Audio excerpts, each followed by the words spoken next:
रांची के लोगों को चिलचिलाती गर्मी से बारिश की फुहार ने थोड़ी राहत दी है। अब बीती रात हुई बारिश के बाद तापमान में गिरावट दर्ज की गई। मौसम विभाग के मुताबिक रांची में अगले कुछ दिनों तक बारिश की संभावना है। हालांकि बारिश के साथ ही बिजली कटौती ने लोगों की परेशानी जरूर बढ़ा दी है और इसके अलावा बारिश से कई जगहों पर पेड़ भी गिरे हैं। देखिए न्यूज 18 संवाददाता ओम प्रकाश की रिपोर्ट। आज में बदलाव आ गया है जिससे लोगों को गर्मी से राहत मिलती हुई नज़र आ रही है।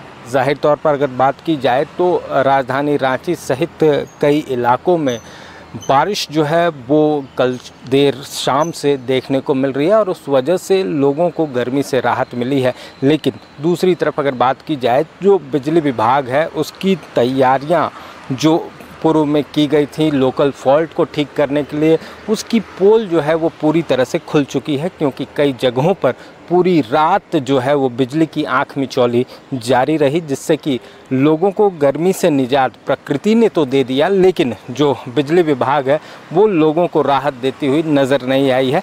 वहीं दूसरी तरफ अगर बात की जाए तो मौसम विभाग के अनुसार संताल के रास्ते 1 से 2 दिन में जो मानसून है वो दस्तक दे सकता है पूरे प्रदेश में आएगी। फिलहाल मौसम विभाग के अनुसार जो 1-2 दिनों में जो तापमान में गिरावट है वो भी लगातार दर्ज की जाएगी, जिससे कहा जा सकता है कि मौसम सुहावना होगा। रांची से न्यूज़ 18 के लिए ओम प्रकाश। तो देखिए आपको बताते चलें कि बोकारो में भी मौसम का मिजाज बदल चुका है और देखिए ये आपको दिखा रहे हैं तस्वीर कि कहां पर किस तरह मानसून जो है वो आगे बढ़ता हुआ दिख रहा है। और देखिए अब किशनगंज में इसकी एंट्री हो गई है। 18 जून किशनगंज में इसकी एंट्री हुई, बिहार के किशनगंज में, और वहां पर हल्की बारिश जो हुई है और इसकी वजह से लोगों को थोड़ी राहत की सांस लोगों ने अब ली है। चूंकि बारिश हुई है तो भीषण गर्मी में थोड़ी लोगों को राहत मिली है।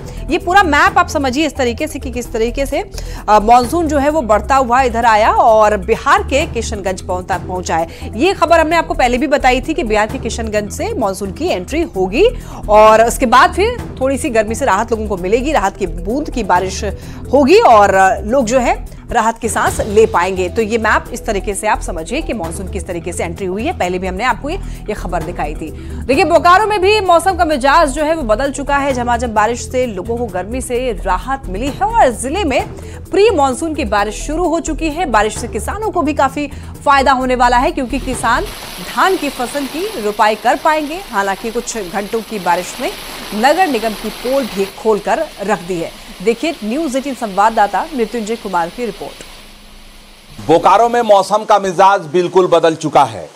सुबह से ही बादल जो है वो आसमान पर छाया हुआ था और उसके बाद से जोरदार बारिश हो रही है। हम पहले तस्वीर दिखाना चाहते हैं कि किस प्रकार से जो है वो बारिश हो रही है। आप देख सकते हैं कि बारिश कितनी जोरदार है और लोगों को जो गर्मी से परेशानी हो रही थी उससे थोड़ी बहुत राहत जरूर मिलती नज़र आ रही है। हम आपको दिखाना चाहते हैं कि किस प्रकार से आप देख सकते हैं, हम दूर से आपको तस्वीर दिखाना चाहते हैं कि यह चास नगर निगम का क्षेत्र है और पूरी तरह से नालियों से जो है पानी बजा के जो बाहर आ रहे हैं। आप देख सकते हैं कि किस प्रकार से बारिश जो एक बारिश ने ही पूरे नगर निगम की पोल भी खोल कर रख दी है और इस बारिश ने लोगों को जरूर राहत पहुंचाने का काम किया है। ऐसे में अब देखना यह है कि लोग इससे किस तरह उबर पाते हैं क्योंकि गर्मी काफ़ी अधिक थी, जो टेम्परेचर है लगातार ऊपर जा रहा था, लेकिन इसे प्री मानसून की बारिश कहा जा सकता है। मृत्युंजय कुमार, न्यूज़ 18 बोकारो। धनबाद से एक बड़ी खबर, बीसीसीएल के वर्कशॉप में लूट की घटना को अंजाम दिया गया है। 30 से 40 हथियारबंद अपराधी पहुंचे, कर्मचारियों को बंधक बनाया और अपराधियों ने लाखों की मशीनें लूट ली। विरोध करने पर कर्मचारियों को पीटा भी। बीसीसीएल एरिया 4 अंगार पथरा ओपी क्षेत्र की घटना बताई जा रही है। पुलिस और सीआईएसएफ की टीम जांच पड़ताल में अब जुटी हुई। देखिए ये टूटे हुए ताले आपको यहाँ पर दिखाई दे रहे हैं। बीसीसीएल के वर्कशॉप में लूट की घटना को अंजाम दिया गया जहां पर 30 से 40 हथियारबंद अपराधी अंदर पहुंचे और आपको ये बता दें कि कर्मचारियों को बंधक बना लिया और कुछ कर्मचारियों के साथ मारपीट भी की गई। उसके बाद लाखों की मशीनें जो है वो लूट करके वहां से अपराधी फरार हो गए।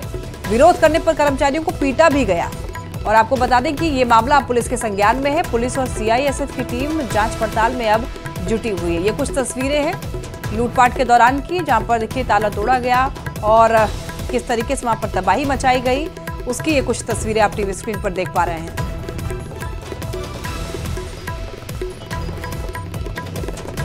ज्यादा जानकारी देंगे न्यूज 18 संवाददाता संजय गुप्ता हमारे साथ जुड़ रहे हैं। संजय, देखिए बीसीसीएल के वर्कशॉप में लूट की घटना को अंजाम दिया गया है, एक बार पूरी जानकारी दीजिए, ये कब की घटना है और कितने अपराधी जो थे वो अंदर घुसे और लूट की घटना को अंजाम दिया? बीसीसीएल एरिया 4 के अंगारपथरा ओपी अंतर्गत जो वर्कशॉप है वहां पर यह घटना घटी है। 30 से 40 अपराधी नकाबपोश होकर आए थे और सभी के हाथों में हथियार, लाठी डंडे थे। वो वहां के वाल को जो चारदीवारी उसको फांदे और वहां पर जो ड्यूटी में तैनात थे सबसे पहले उन पर मारपीट करने लगे, उन पर लाठी बरसाने लगे और जिसमें 2 कर्मी जो हैं वो गंभीर रूप से घायल है। उन गंभीर घायलों को सेंट्रल अस्पताल में फिलहाल इलाजरत है। लेकिन सबसे बड़ी सवाल उसकी है कि बीसीसीएल में जो है सुरक्षा को लेकर सीआईएसएफ पर करोड़ों रुपये पर सीमा खर्च किए जाते हैं, उसके बावजूद भी बीसीसीएल जो भी वर्कशॉप है या जो भी कोलेरिया है वहां पर आए दिन तस्करी और चोरी और लूट की घटना होती है। लेकिन बीसीसीएल मैनेजमेंट है जो कि वरीय अधिकारी है वो सुरक्षा को लेकर गंभीर नहीं और इसका खामियाजा कहीं न कहीं जो तैनात ड्यूटी पे कर्मी रहते उन्हें भुगतना पड़ता और जिसका प्रमाण ये जीता जाता जो ताजा मामला है।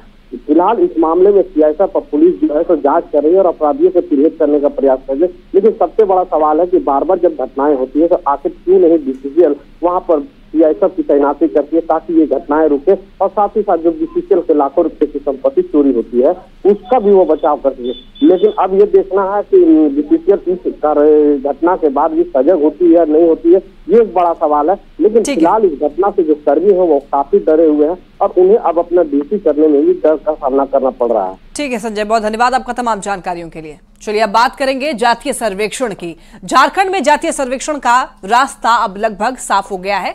चंपाई सोरेन सरकार की अध्यक्षता में हुई कैबिनेट की बैठक में इस प्रस्ताव पर मुहर लगा दी गई। हालांकि जातीय सर्वेक्षण कब शुरू होगा ये तय होना भी फिलहाल बाकी है। झारखंड राज्य सरकार ने फैसला किया है कि जातीय सर्वेक्षण का इस काम को संवेदनशील मानते हुए इसे सजगता से पूरा करना होगा और इसकी जिम्मेदारी को कार्मिक और प्रशासनिक सुधार विभाग को सौंप दी गया है। झारखंड कार्यपालिका नियमावली में भी इसको लेकर के जरूरी बातों को शामिल किया जा रहा है। सरकार की ओर से ये बताया गया है कि सभी लोगों को वर्गों को समानता का हक मिलना चाहिए और इसी को आधार मानते हुए ये सर्वेक्षण किया जाएगा। देखिए, इलेक्शन आते ही सरकार पूरे तरीके से आईवॉश मोड में है। सिर्फ बड़े बड़े वादे कर रहे हैं, लोगों को ठगने की कोशिश कर रही है ये सरकार।